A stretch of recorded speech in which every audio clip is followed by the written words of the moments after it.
Paper leak हो जा रहा है, बच्चा विरोध कर रहा है तो ओकरा ऊपर लाठी चल रहा है। सदन में इस बात को रखने के लिए कोई नहीं है। इतनी बड़ी बड़ी पार्टियां हैं, आरजेडी है, जदयू है, और अभी लोग जनसुराज पे भरोसा जता रहे हैं। जनसुराज के साथ भी जा सकते हैं। हर पार्टी को मजबूत आदमी चाहिए था। मजबूत आदमी का सेंस ये रहा कि गोली बंदूक वाला माफिया हो। अरे सब चोरबा तब तक रहेगा जब साधु लोग नहीं आएगा। अगर प्राइवेट स्कूल में जा रहे हैं, इसका मतलब है कि आपकी सरकारी स्कूल की व्यवस्था खराब है। आपसे सरकारी स्कूल नहीं चल रहा है। बहुत सारी बातें हैं। कोई कहता है कि हम 3 करोड़ नौकरी दे देंगे एक बार में। मोदी जी भी कहे थे कि 2 करोड़ साल में दे देंगे। मोदी जी भी देते रह गए। आप भी 3 करोड़ कोई दे रहे हैं तो दे दीजिएगा कि अगर आप हर घर में एक एक नौकरी देंगे। आपने ये कहा है, आपने ये नहीं कहा कि हम योग्यता के हिसाब से नौकरी देंगे। नीतीश जी का यही ना है कि आप अगर ग्रेजुएट हैं तो आपको 1000 रुपया महीना देंगे 2 साल तक। नहीं, रोजगार ढूंढिए। अरे आप 6 महीना में रोजगार दीजिए महाराज। 2 साल कहला उकड़ा 1,000 दीजिएगा। अगर 20 साल मौका मिला, अभी तक बिहार नहीं बदला, आप कैसे कह सकते हैं कि अगला 5 साल में आप बदल देंगे? जो एक मौका और चाहिए आपको। कहां से पलायन रुकेगा? अगर सरकार को पलायन रोकना था तो जान लीजिए कम से कम 50% पलायन इसलिए रुक जाता तो कम से कम लेबरों के यहाँ रोजगार दे देता तो 50% लेबर यहाँ ही काम करता। पर ये घोषणा है, घोषणा तो ऐसा हो जाएगा कि आदमी को लगेगा अब हमारा घर से निकलना भी नहीं है। सांस भी सरकारी ले लेगा हमर बदला, सांसों लेवे के जरूरी ना हो। आप लोग को मनीष कश्यप जो एक कुर्सी फेंके वो खाली दिखा, लेकिन यहाँ हत्या हो जा रहा है। नमस्कार, आप देख रहे हैं लोकल लेंस और मैं हूं आपके साथ राहुल तिवारी। और अभी हम मौजूद हैं महनार में, और हमारे साथ मौजूद हैं महनार से लगभग निर्दलीय प्रत्याशी विपिन सर, जो कि सलाह पंचायत के मुखिया हैं। सर, एक शिक्षक होते हुए ऐसी क्या आन पड़ गई कि आपको एकदम से मतलब राजनीति में आना पड़ गया? शिक्षक होना अवगुण है क्या राजनीति के लिए? जैसे बच्चों को सुधारते सुधारते अब पूरा मतलब महनार को सुधारने का ठान लिए। नहीं, शिक्षक हैं तो भाई आप पढ़ा भी रहे हैं, सामाजिक सुधार ही है। राजनीति में आप अगर बेहतर कार्य कर रहे हैं तो भी सामाजिक सुधार के लिए ही है। आज जब छात्र पढ़ते हैं, जब रोड पर जाते हैं आंदोलन में, देखिएगा जितना बार पेपर लीक हो रहा है, हम लोग खूब पढ़ा रहे हैं, बच्चों को पढ़ा रहे हैं बहुत सारे। हाँ, और जब पेपर लीक हो जा रहा है, बच्चा विरोध कर रहा है तो ओकरा ऊपर लाठी चल रहा है। सदन में इस बात को रखने के लिए कोई नहीं है। न सरकार को सूझता है, न विपक्ष को सूझता है। इसके लिए कितना आंदोलन हुआ, लेकिन बच्चे लगातार लाठी खाते हैं, उनके ऊपर FIR होता है। अच्छा, चोरी कोई करता है, पेपर कोई बेचता है, लेकिन FIR भी होगा बच्चे के ऊपर। बिहार SSC का एग्ज़ाम का स्थिति देख लीजिए। 14 वाला 21 में कंप्लीट हुआ, 23 वाला अभी तक नहीं हुआ, और फिर से सरकार ने वो बहाली बढ़ा दिया बिहार SSC वाला, और वो भी अब लटक गया। अब चुनाव होगा। BPSC शिक्षक के लिए कहते रहा सरकार पिछले साल भर से कि TRE-4 में हम 1,20,000 वैकेंसी देंगे। 1,20,000 कहते हम लोग बच्चों को पढ़ाते रहते हैं। बच्चे तैयारी करते रह गए। कहा कि इस बार तो हम डोमिसाइल भी लागू करेंगे कि भाई फुल डोमिसाइल, हाँ, कि बाहर वाला को मौका नहीं मिलेगा, यहीं के बच्चों को मौका मिलेगा। बच्चा सबको भी लगा कि चलो अब तो अवसर मिलेगा। बाद में कहा कि अब हम 26,000 वैकेंसी देंगे। इसके बाद बच्चा सब आंदोलन करता है, उसके बाद वो वैकेंसी नहीं है, वो ख़त्म। तब तक आचार संहिता लागू हो गया। तो स्थिति तो ये है कि अगर हम शिक्षक हैं, पढ़ा भी रहे हैं, बच्चों को शिक्षा दे रहे हैं, सिखा रहे हैं, उसको तैयार भी कर रहे हैं, वो योग्य भी है, लेकिन आप मौका नहीं दे रहे हैं, तो राजनीति व्यवस्था कहीं ना कहीं बीमार तो बहुत ज़्यादा हो चुकी है। तो शिक्षकों को काहे नहीं आगे आना चाहिए राजनीति के लिए? बिल्कुल आना चाहिए। और इसीलिए हमारा जो है प्रयास है कि हम लोग चले और एक बेहतर व्यवस्था बनाने का प्रयास करें। किसी दल के साथ या फिर निर्दलीय? निर्दलीय मेरा पहला दिन से ही घोषणा है। जब ने 3 महीना पहले मैंने जब घोषणा किया था कि मैं चुनाव लड़ूंगा, और स्पष्ट रूप से मैंने कहा है मैं निर्दलीय ही चुनाव लड़ूंगा। मुझे किसी पार्टी की तरफ से नहीं लड़ना है, मुझे इस महनार के जनता के तरफ से चुनाव लड़ना है। इतनी बड़ी बड़ी पार्टियां हैं, आरजेडी है, जदयू है, और अभी लोग जनसुराज पे भरोसा जता रहे हैं। जनसुराज के साथ भी जा सकते हैं। नहीं, मैंने पहले कहा है और घोषणा ही मेरा पहला दिन से ही है कि हम लड़ेंगे, निर्दलीय लड़ेंगे जी। ये महनार विधानसभा जो है आरजेडी का गढ़ माना जाता है। अब ऐसे में आरजेडी के गढ़ में सेंध लगाना कितना आसान है और कितना मुश्किल आपके लिए? नहीं, ये सब हमको फ़र्क नहीं पड़ता है। आज बहुत सारी पार्टियां, सभी पार्टी लगभग जाति बेस आधार पर बना हुआ है कि ये फलाने फलाने जाति का पार्टी, ये फलाने फलाने जाति का, इस तरह से बना हुआ है। मैंने कहा कि जाति जो है बिहार की राजनीति में जाति अहम भूमिका निभाती है। पार्टी ने क्या किया है, अपने जाति के आधार पर पार्टी में लोग मानते भी हैं कि फलना फलना जाति तो ई पार्टी के देते, फलना जाति तो ई पार्टी के देते।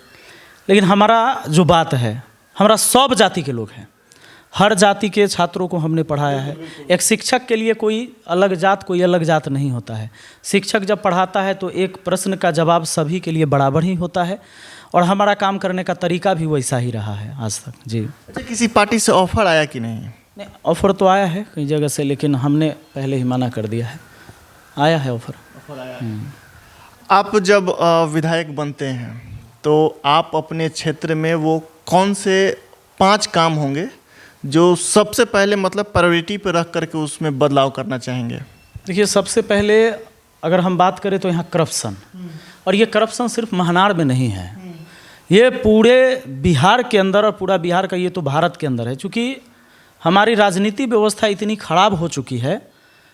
पहले लोग सेवा के लिए आए थे।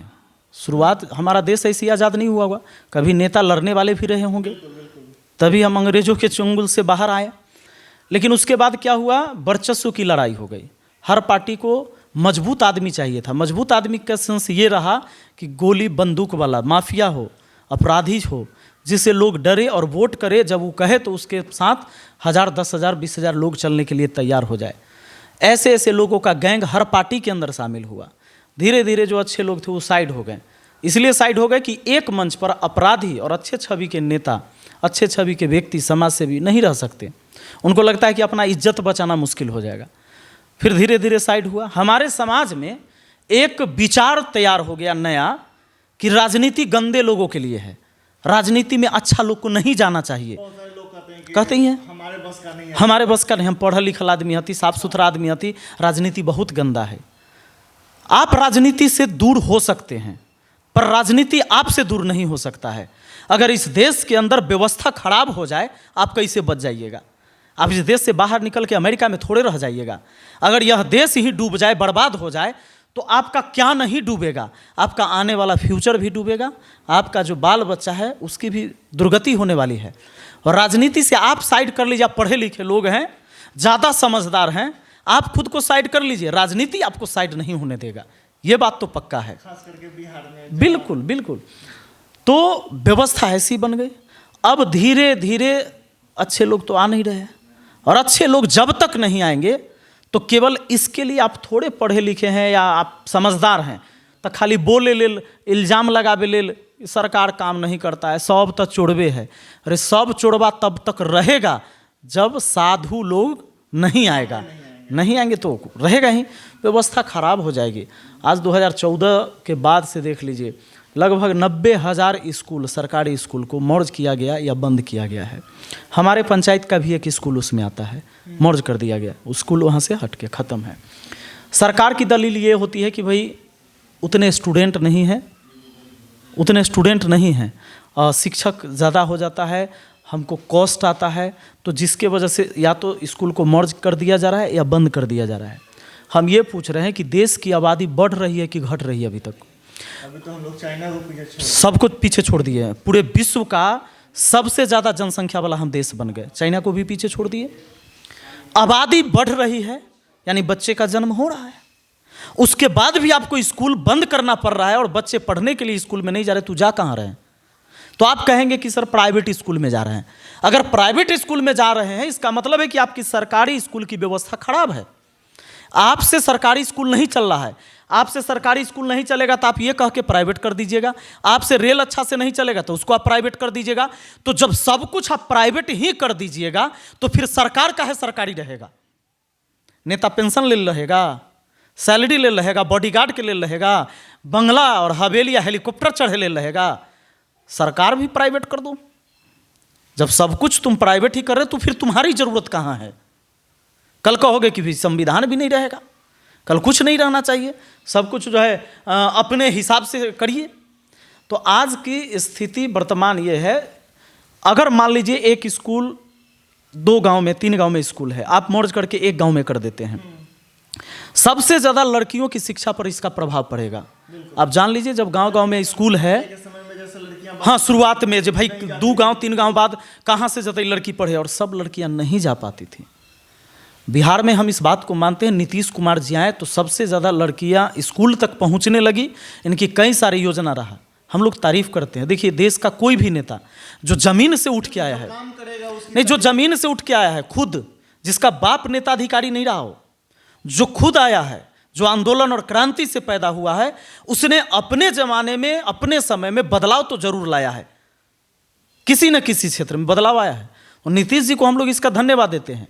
लेकिन अब एक ही सरकार आप हमेशा रखिएगा।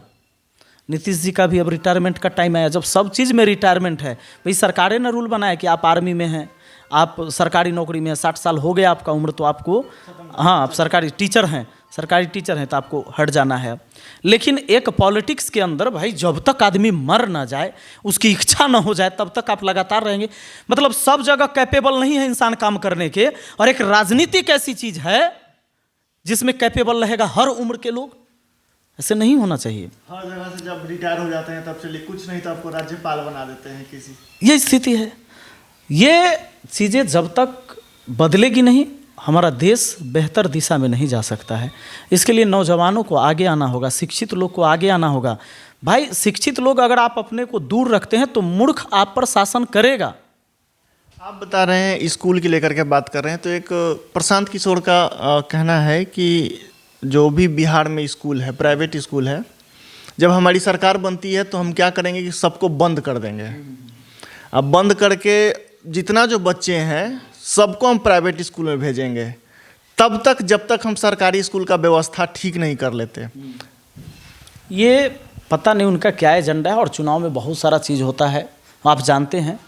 चुनाव और प्रेम में वादा किया कितना निभाया जाता है, बहुत सारी बातें हैं। कोई कहता है कि हम 3 करोड़ नौकरी दे देंगे एक बार में, मोदी जी भी कहे थे कि 2 करोड़ साल में दे देंगे, मोदी जी भी देते रह गए। आप भी 3 करोड़ कोई दे रहे हैं तो दे दीजिएगा, वो 15-15 लाख दे रहे थे। नहीं, चुनाव में बहुत सारी चीज़ें ऐसी होती हैं कि जनता को समझने की ज़रूरत है। हम मान लेते हैं कि आज अगर तेजस्वी जी ही कह रहे हैं कि हर घर से हम नौकरी दे देंगे, मैं देखिए सब आदमी बोले, मैं विरोध नहीं कर रहा हूँ इस बात का, लेकिन लॉजिक है एक कि अगर आप हर घर में एक नौकरी देंगे, आपने ये कहा है, आपने ये नहीं कहा कि हम योग्यता के हिसाब से नौकरी देंगे। अब मान के चलिए हम 4 भाई, आज चारों पढ़ल लिखल, अब मान लीजिए हमारी पत्नी है, चारों की पत्नी है, सब पढ़ल लिखल है, आप है मान लीजिए भाई में अकेले, और आप अनपढ़ हैं, आपने पढ़ाई लिखाई नहीं करी है, तो घर पर अगर नौकरी दीजिएगा, परिवार पर नौकरी दी, तो नौकरी आपको होना चाहिए एक, अब मेरे परिवार से एगो, हर परिवार में सरकारी नौकरी का वो देने का बात कर रहे हैं आप, एक तो आप अनपढ़ हैं, आपने कोई पढ़ाई लिखाई नहीं करी है, लेकिन सरकारी नौकरी आपको चाहिए, अगर नियम ही बनता है तो एक नौकरी आपको मिला। हम 8 गो हैं पढ़ल लिखल में, तो हमारा में से 1 गो मिलेगा, तब बाकी हम फिर 7 गो लड़ेंगे, 7 गो लड़ेंगे कि हमरा लेबै तो हम लेबै, हम लेबै तो हम लेबै। और लड़ाई आपसे भी होगी कि आप अनपढ़ हैं लेकिन आपको सरकारी नौकरी मिला, हमको नहीं मिल रहा है। दूसरी बात है कि इतने लोगों का संभव नहीं, उतने पद ही नहीं है। नहीं, हाँ रोजगार दे सकते हैं, आप रोजगार के अवसर पैदा कर सकते हैं, बट आप सरकारी नौकरी ही दे देंगे हर परिवार में एक व्यक्ति को, ये पॉसिबल नहीं है। तेजस्वी यादव को माई बहन मान योजना को कैसे देखते हैं? माई बहन योजना तो चलता है, अभी झारखंड में भी, मध्य प्रदेश से शुरू हुआ था, आपको पता है, शिवराज सिंह चौहान उधर किए थे।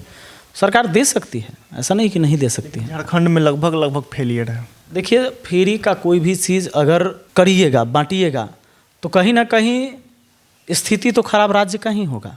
हमरा बैठा के हमको 5,000 महीना देने लगिएगा, सब युवा को देवे लगिए, व्यवस्था खराब हुई ना जाएगा। जैसे अभी सरकार कहती कि अभी 1,000 हम महीना देंगे, रोजगार ढूंढे ले, लेकिन रोजगार नहीं देंगे। ये कैसा लॉजिक है भाई? नीतीश जी का यही ना है कि आप अगर ग्रेजुएट हैं तो आपको 1,000 रुपया महीना देंगे 2 साल तक, नहीं रोजगार ढूंढिए। अरे आप 6 महीना में रोजगार दीजिए महाराज, 2 साल कहला उकड़ा 1,000 दीजिएगा। ये राशन बांट रहे हैं आप रोजगार छीन छीन के, ये नहीं चाहिए। देश के युवा को कमाने योग्य बनाइए। अगर आप शिक्षा दिए हैं तो शिक्षा के आधार पर उसको जगह दीजिए। बिहार की राजनीति में जनसुराज को कैसे देखते हैं? नहीं ठीक है, सब पार्टी उनका विज़न अच्छा है, जो बात रख रहे हैं बढ़िया बात है, समाज के मुद्दा पर बात हो रही है, तार्किक बात हो रही है प्रशांत किशोर जी का, तो ये तो अच्छी चीज़ें हैं। बड़े बड़े दावे, बड़े बड़े वादे। नहीं, मैंने पहले कहा कि प्रेम और चुनाव में सब वादा जो होता है पूरा नहीं होता है, तो वैसे वादे न किए जाएं। हालांकि एक पार्टी नहीं करेगा, दूसरा पार्टी करवे करता है, आज जनता को उतना समझे में नहीं आ रहा है, लोग चल दे रहे हैं। आज नीतीश जी कहें कि महिलाओं को रोज़गार देंगे, ये 10-10 हज़ार रुपया दे के, कई गो महिला रोज़गार कर ली होगी, हमको बता दीजिए। आप लोग तो घूमते हैं क्षेत्र में, क्या लगता है रोज़गार हो जाएगा 10 हज़ार से? क्या रोजगार होगा 10,000 में? कुछ नहीं होगा। अरे किसी को कर्जा है, उधार है, पैंचा है, ट्यूशन में बच्चा के पढ़े ले फीस देना है, वो सब खत्म हो गया। कोई नाक वाला खरीद लेगी, कोई कान वाला खरीद लेगी, पर्व त्यौहार है, साड़ी कपड़ा हो गए, पर्व में खर्चा हो गया 10 हज़ार, तो दिवाली छठ के ऑफर में खत्म। रोज़गार नहीं हुआ। आप रोज़गार बोल के किए, आपका जो विजन है वो फेल है, 100% फेल है। 1% महिला भी रोज़गार नहीं कर सकती है इससे। अगर सरकार की मानसा रोज़गार देने की होती ना, तो आप जो कह रहे हैं कि 2 लाख रुपया हम बाद में देंगे, कि आपका रोज़गार की स्थिति प्रणाम, हम ये देख लेंगे कि भाई आपने बिजनेस शुरू किया, प्रोग्रेस कर रहा है, तो उसकी समीक्षा होगी और फिर हम आपको 2 लाख रुपया देंगे। रोज़गार देने की मानसा होती तो पहले आप महिलाओं को चिन्हित करते कि भाई अनपढ़ महिला कितनी है, उसके बाद है कम से कम 5वां तक पढ़ल कितना है, 10वां तक पढ़ल कितना है, 10वां से ऊपर कितना है, कम से कम 4 कैटेगरी बांट दिया जाता।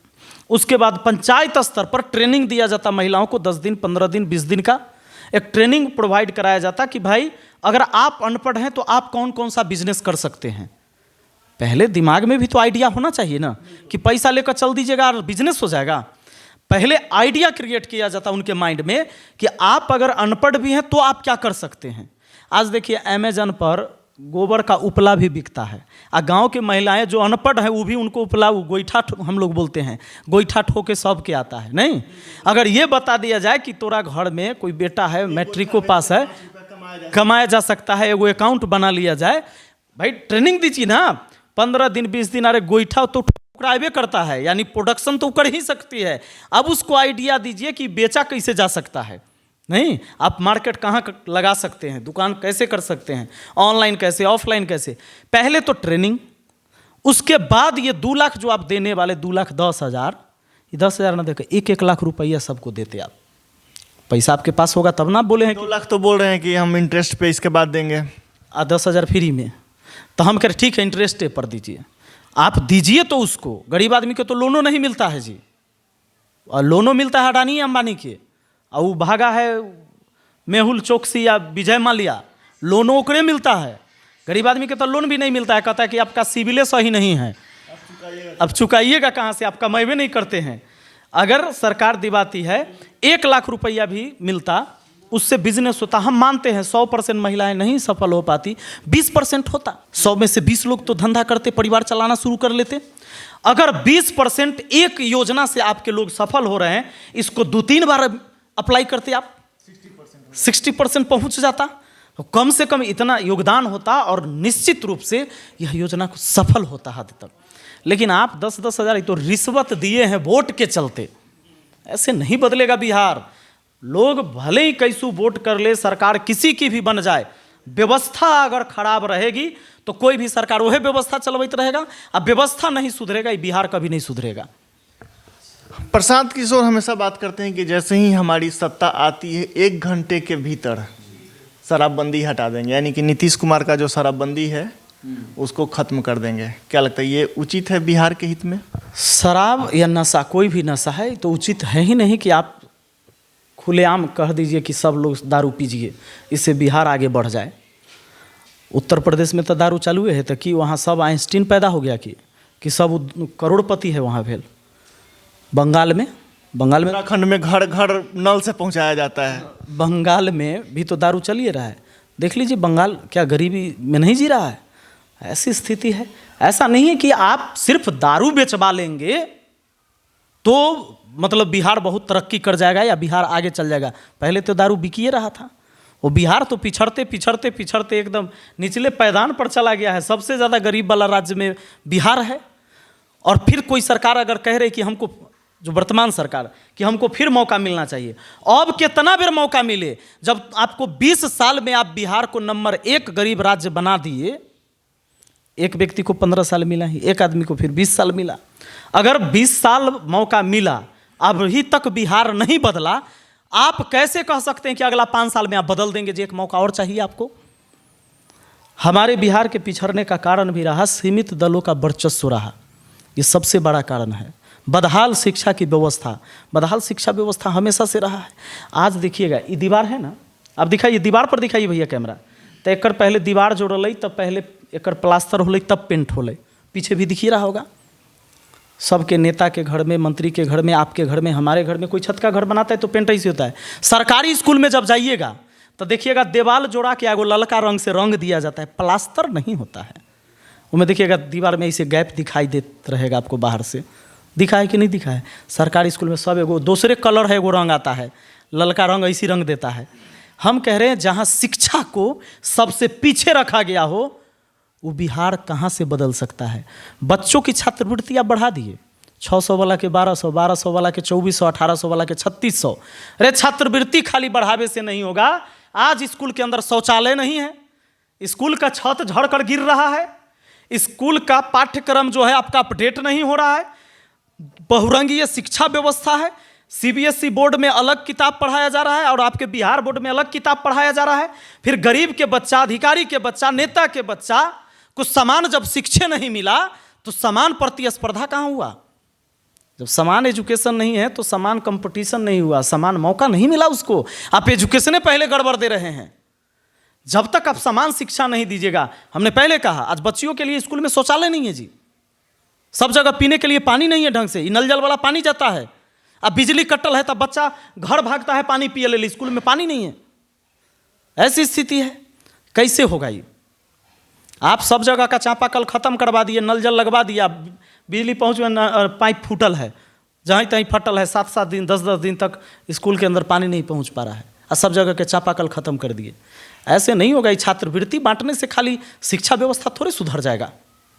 बच्चियों को शौच जाना होता है, शौचालय नहीं होगा, घर अगर बीच में कोई ज़रूरत हुआ तो उसको गांव में घर स्कूल से निकल कर स्कूल छोड़ के घर जाना पड़ता है। कैसे होगा ये? वहाँ खर्च करने की ज़रूरत है, लेकिन शिक्षा को हमारे यहाँ सबसे पीछे रखा गया है। नहीं बदलेगा ऐसे में बिहार। बिहार की जैसे ही बात आती है तो सबसे पहले जो होता है वो पलायन सबसे बड़ा मुद्दा है अभी बिहार में, और हर किसी के मन में यही होता है कि यहाँ रोजगार नहीं है, इसलिए लोग पलायन करते हैं, अदर स्टेट में जाते हैं, लात खाते हैं, पीटा जाता है उनको, गाली सुनते हैं, पीटा जाता है उनको। इस चीज़ को आप कैसे देखते हैं? मतलब देखिए, पलायन जो है सरकार का इस पर कभी भी ठोस कदम नहीं रहा। हमारे यहाँ एक तो बिहार की जो भौगोलिक स्थिति है, जिसमें कंपनी लगाना बहुत मुश्किल काम हुआ पहले भी, चूँकि अपने यहाँ अगर कोई कंपनी लगाता है उसको 10 बीघा 20 बीघा ज़मीन चाहिए, तो एक व्यक्ति से ज़मीन उसको मिल नहीं पाता है, पहली बात। क्योंकि अपने यहाँ बड़ा प्लॉट नहीं होता है, 2 कट्ठा हमारा है, 1 कट्ठा आपका है, 3 कट्ठा इनका है, ऐसे होता है। उसमें ज़्यादा से ज़्यादा लोगों को इन्वॉल्व करना पड़ता है। एक चुनौती सबसे बड़ी ये होती है किसी भी कंपनी के लिए, भाई उनको ज़मीन एक्वायर करने के लिए। दूसरा चीज़ है कि जब ज़मीन ये सब होगा तो इनमें दलाल होगा, दलाल के फिर ऊपर नेता हेड होगा ऊपर, इस सबको कमीशन चाहिए उसमें। यानी कि जो अगर किसान ज़मीन भी दे रहा है ना, उसको मुआवजा नहीं मिल रहा है, वहाँ से आ रहा है 6 लाख, किसान को मिल रहा है 3 लाख, दलाल को मिल रहा है 3 लाख। व्यवस्था ऐसी है। तो यहाँ पर क्या हो रहा है कि कंपनियों के लिए भी बजट बड़ा हो जा रहा है। कई बार अब जैसे अडानी को मिला है ज़मीन, जहाँ बंजर है वहाँ सरकार ज़मीन नहीं दे रही है। भागलपुर में 1 रुपये में, इस मुद्दे पे मैं आने वाला था, इस मुद्दे पे मैं अभी तो इसी में जुड़िए गया हमारा मुद्दा। अडानी को मिल गया और वैसे जगह ज़मीन दे दिया गया जहाँ पेड़ काट दिया गया, पेड़ काटा गया है, 10 लाख से ऊपर पेड़ काटे गए। ऐसी व्यवस्था है, एक पेड़ आप लगाते हैं माँ के नाम, आप पूरा जंगल अडानी के नाम देते हैं। तो ये जबकि फ़ोटो शूट होता है कि माननीय प्रधानमंत्री जी एक पेड़ लगा रहे हैं और जागरूक कर रहे हैं पेड़ लगा के, और जो पेड़ बड़ा है ओकरा कटवा दे रहे हैं। बिहार में बहुत बंजर भूमि है, बहुत ऐसे जगह है जहाँ पर आप उसको दे सकते थे। हम ये नहीं कहते कि उद्योग नहीं लगे, कल कारखाना नहीं लगे, पावर प्लांट नहीं लगे, वो लगेगा तभी विकास होगा। लेकिन सबसे बड़ा कि यहाँ का नेता, अधिकारी, ये जो दलाली चल रहा है, इसमें यहाँ कोई भी कंपनी सर्वाइव नहीं करेगा, सर्वाइव नहीं करेगा, चल भी नहीं करेगा, रोजगार नहीं मिलेगा। एक मनरेगा था जिसको इन लोगों ने डुबा दिया है, सिर्फ लूटपाट का योजना बना के रखा है ये मनरेगा। मैं मुखिया हूँ, जानता हूँ इन चीज़ों को। मनरेगा को अपडेट नहीं कर रहे हैं ये लोग। आज भी एक ईंट का दाम 4 रुपया 80 पैसा देते हैं। कितना? 4 रुपया 80 पैसा में ईंट मिलता है कहीं? आपको नहीं मिलता है। अब आपको क्या करना है, काम अगर करवाना है तो जेई को रिश्वत दीजिए और बिल ज़्यादा बनवाइए। कहिए कि घर में अगर 3 टेलर ईंट लगेगा ये रूम बनाने में, तो 5 टेलर का बनाए, एकरा ले जाकर ओकरा 1 लाख रुपया रिश्वत दीजिए। ये नेता सबके नहीं पता है, यार नहीं पता है कि वो घर नहीं बनवाता है, ओकरा ईंट के दाम नहीं पता है, ये अपडेट काहे नहीं कर रहा है। आपको बता देते हैं 256 रुपया अब किया है मजदूरी। 210 से चल रहा था जब हम मुखिया बने थे तब, अब 256 तक पहुंचा है। 256 यानी 250 रुपया में आपको लेबर मिलेगा आपको घर में काम करे ले? बिल्कुल नहीं। अगर घर में जो आता है वो अभी 400 रुपया कम से कम चाहिए गांव में। 400-500 रुपया मजदूरी है। इन्होंने जानबूझ के इसको अपडेट नहीं किया है। पता है क्यों? क्योंकि इसको लेबर मिले नहीं। जब नहर बनवाना हो, तालाब बनवाना हो तो लेबर ना काम करे। मनरेगा आया था, 100 दिन की रोजगार गारंटी योजना है ये, कि आपको 100 दिन पक्का रोजगार देंगे। आप अनस्किल्ड मजदूर हैं, आपके पास कोई हुनर नहीं है काम करने का, आप सिर्फ लेबर हैं, तो 100 दिन हम आपको रोजगार देंगे। रघुवंश बाबू जहाँ बैठे हुए ना, जहाँ से हम चुनाव लड़ने जा रहे हैं महानार से, यहीं के वो नेता थे मनरेगा मैन रघुवंश प्रसाद जी। उन्हीं का ही देन है, मनरेगा मैन उनको कहा जाता है। मनरेगा योजना उन्हीं का लाया हुआ है। इसको अगर नेता सब सदन में अपडेट करता तो आज बिहार के जो लेबर 365 दिन बाहर जाके काम कर रहा है, भाई 400-500 मजदूरी के लिए बाहर जाता है, अगर उसको 500 यही मजदूरी दिया जाता और सारा सरकारी योजना में काम करवाया जाता उसी लेबर से, तो बिहार में रह कर काम करता ना अपने अपने क्षेत्र में। यहाँ का लेबर, मेरे पंचायत का लेबर, मेरे विधानसभा का लेबर यहीं रहता, कहता कि चलिए मुखिया जी नहर बनवाना है, हम लोहे में रहेंगे, 500 रुपया हमारा मजदूरी मिल रहा है। आज जब लेबरे के खाता में पैसा आ रहा है, मुखिया को कोई पैसा नहीं देता, कोई अधिकारी को रिश्वत नहीं देता, नहीं देता। काहे देता? वो काम कर रहा है। अभी क्या हो रहा है, आप हैं पत्रकार, आपका लेबर कार्ड बन जाएगा। काहे बनेगा? काहे कि मेन लेबर तो है ही नहीं है। 256 रुपया में मेन लेबर काम नहीं करेगा, मेन लेबर बेचारा जाएगा कहीं, भाई ओकर परिवार नहीं चलेगा, दिन भर तो ओकरा समय लगना है। वो जाएगा बेचारा पटना कमाए, दिल्ली कमाए, मुंबई कमाए, वहाँ जाकर मजदूरी करेगा, 500 रुपया कमाएगा। आप पत्रकार हैं, कैमरामैन हैं, इन सब का लेबर कार्ड हम बनवा लेंगे। लेबर कार्ड बन गया, आप गए रिपोर्टिंग करने, और वहाँ जेसीबी ट्रैक्टर काम कर रहा है, जेसीबी ट्रैक्टर काम कर रहा है। अब 3000 रुपया आपके खाता में भेजवाएंगे, चूँकि पैसा तो आएगा लेबरे के खाता में। अब 500 रुपया आपको दे दिया जाए, अब 2500 रुपया हम लेके आ गए ना, ताकि उधर ट्रैक्टर वाला को दिया जाए, वहाँ लोग काम कर रहे हैं उसको भी दिया जाए। अब बताइए, यह जो रोजगार गारंटी योजना जिसके लिए आया, क्या वो काम कर पाया? आप तो पत्रकार हैं, लेकिन आप भी सोचे कि चलो 500 हमरो तो अलै ना, बिना काम के हम काम थोड़े करते हैं। वो खाली लेबर कार्ड बनवा लिए थे मुखिया जी से, तो हम बिना काम कैले 500 आ रहा है तो बुरा नहीं लग रहा है। 5000 आया तो 1000 आपको आ गया, आपको बुरा नहीं लगेगा। आप कहिएगा हमरा 2 भाई है, ओकरो बना दीजिए मुखिया जी, कि कम से कम 2 हज़ार, अगर सबके आलै तो 6000 आ जाते, 3 भाई हती तो ना। अब ऐसी व्यवस्था में जो ओरिजिनल लेबर है उसको काम नहीं मिला, कहाँ से पलायन रुकेगा? अगर सरकार को पलायन रोकना था तो जान लीजिए कम से कम 50% पलायन इसलिए रुक जाता। लेबर के फैक्ट्री बिहार के बनाइए ना दिया है नेता सब, तो कम से कम लेबरों के यहाँ रोजगार दे देता, तो 50% लेबर यहाँ ही काम करता। इस 100 दिन को कम से कम 200 दिन कर देता। 365 दिन जो बाहर है अपने परिवार से, घर में छोटा बच्चा कब बड़ा हो गया नहीं पता चला, माँ बाप कब बूढ़े हो गए, वो जवान व्यक्ति माँ बाप के सेवा में यहाँ नहीं है। कम से कम 200 दिन अपने परिवार के साथ रहता, 100 दिन इन्हें उन्हें रोजगार कहीं खोज लेता, काम कर लेता, गुजर बसर कर सकता था। लेकिन नेता खाली ई अपडेट नहीं करेगा। इतना बात खाली अपडेट कर देना, आधा पलायन तो इसी रुक जाएगा। जो लेबर क्लास का लोग है नहीं जाएगा जी बाहर। जो जनसेवा या बलिया सियालदह में और स्वतंत्रता सेनानी में जो भर भर का बाथरूम में 10-10 गो बाथरूम के बोगी में भर कर जाता है, वो नहीं जाता। लेकिन नहीं करेगा ये लोग। झूठों के पलायन पर बात करता है, हम लोग रोजगार देंगे, पलायन खत्म करेंगे। रे कहिया? अब कई बार मौका मिलेगा जो खत्म करोगे? इस बार भी तो वही बात चल रहा है कि हमारी सरकार लाई है, पलायन रोकेंगे, इंडस्ट्री लगाएंगे। लेकिन सवाल वही कि पिछले 20 साल तो बातें होगी, चुनाव है, ये बातें ही होगी तो चलते रहेगा। अभी तो एक बड़ी एक घोषणा है, घोषणा तो ऐसा हो जाएगा कि आदमी को लगेगा अब हमारा घर से निकलना भी नहीं है, सांस भी सरकारी ले लेगा हमार बदला, सांसों लेवे के जरूरी ना हो, कहीं आदमी ये ना समझ जाए लोग को लगेगा सब कुछ हमारा बैठल मिलेगा। चुनाव के बाद फिर पता चलेगा। अच्छा, अभी बिहार की राजनीति में भी तेज प्रताप यादव को कैसे देखते हैं? चूँकि आरजेडी से अलग हो गए हैं, कहते हैं कि अब और मेन जहां आरजेडी अपना कैंडिडेट उतार रही है उसी जगह पे वो अपना कैंडिडेट दे रहे हैं, लगभग कह लीजिए तो 99% उसी जगह पे अपना वो कैंडिडेट दे रहे हैं। कितना नुकसान पहुंचाएंगे आरजेडी को, क्या लगता है? नुकसान तो पहुंचेगा ही, कुछ ना कुछ पहुंचेगा भाई। कहीं भी वोट उनको मिलेगा तो आरजेडी के ही वोट कट के आएंगे। वो भी तो लालू जी के ही बेटा है और उनका व्यक्तिगत रूप से कहें तो साफ दिल के आदमी तो हैं, जो उनके दिल में होता है मुंह पर बोलते हैं। जबकि नेता सबके वो चीज़ नहीं होता है, अलग चेहरा होता है, सामने से बोलता कुछ और है, करता कुछ और है। हमारे यहाँ वो नेताजी आए थे, बोलते हैं 5-5 गो मंत्री आया था अभी रैली में, तो नेताजी बोलते हैं कि हम जहाँ पहुँचे हैं ये आप लोग के बदौलत ही पहुँचे हैं, और धन्यवाद दे रहे थे लोगों को। लेकिन जनता को भी धन्यवाद देना चाहिए था कि महनार की भी जो बदहाल व्यवस्था है नेताजी आप ही के वजह से है। लेकिन बेचारे जनता कैसे कहेंगे, काहे कि माइक रहता है नेताजी के तरफ, अब बॉक्स का स्पीकर रहता है जनता के तरफ, जनता बोले तो आवाज़ जाएगा नहीं। तेज प्रताप यादव, दोनों में से किसी एक को चुनना पड़े, किसके सपोर्ट करिएगा?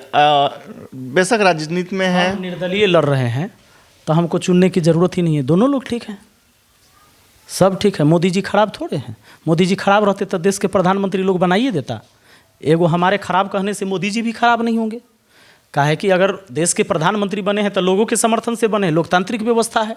नीतीश जी भी 20 साल रह लिए तो भाई लोग बनाया तभी। आप नीतीश जी को गाली दीजिए, कुछ करिए, जो करिए, लेकिन लोग बना रहा है, उनकी पार्टी को जिता रहा है तभी ना वो जा रहे हैं। वो तो चुनाव नहीं लड़ते हैं, लेकिन उनके पार्टी के लोग चुनाव लड़ता है, समर्थन लोग करता है तभी बनते हैं। तो व्यक्तिगत रूप से सब व्यक्ति सही होते हैं, ऐसा कुछ नहीं है। हाँ भाई, सबका अलग अलग विज़न है, क्षमता है काम करने का। बेहतर नेता चुनिएगा तो बेहतर कार्य होगा। प्रशांत किशोर कहते हैं कि नीतीश कुमार जो हैं वो अब 25 से 30 बहुत हुआ, नीतीश अब नहीं रहेंगे। आपको क्या लगता है? नहीं, हम लोग चाहते हैं कि बुजुर्ग आदमी हो गए, अब सबसे सीनियर हैं, अब बिहार में तो सबसे सीनियर नेता वो ही हैं, तो रेस्ट लेना चाहिए उनको। और नौजवानों को कहना चाहिए कि भाई आप बुजुर्ग हैं, अब आप बैठिए, अब खाली सलाह दीजिए कि बिहार को और आगे कैसे बढ़ाया जाए, और कोई नौजवान को मौका मिले, कोई भी पार्टी से आए, कोई जीत के आए, लेकिन कोई नौजवान मुख्यमंत्री होना चाहिए, ताकि उमंग होगा उसके अंदर काम करने का, एक ललक होगा, फिर से कुछ नया होगा। जैसे उन्होंने, ऐसा मैंने पहले भी कहा, उन्होंने काम किया। कम से कम एक बात तो मैंने कहा ना कि शिक्षा पर उन्होंने जोर दिया।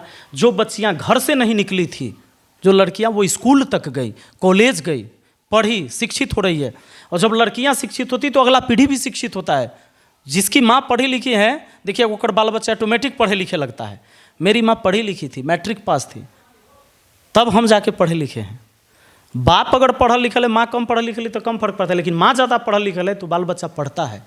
तो ये होना चाहिए, लेकिन उन्होंने अपने जीवन में किया। अब उनको कहना चाहिए कि भाई आप आराम करिए, अब आप सलाह केवल दीजिए। गार्जियन का काम होता है सलाह देना, बुजुर्ग का काम होता है सलाह देना, नौजवानों का काम होता है दौड़ दौड़ के काम करना। नौजवानों को मौका मिलना चाहिए।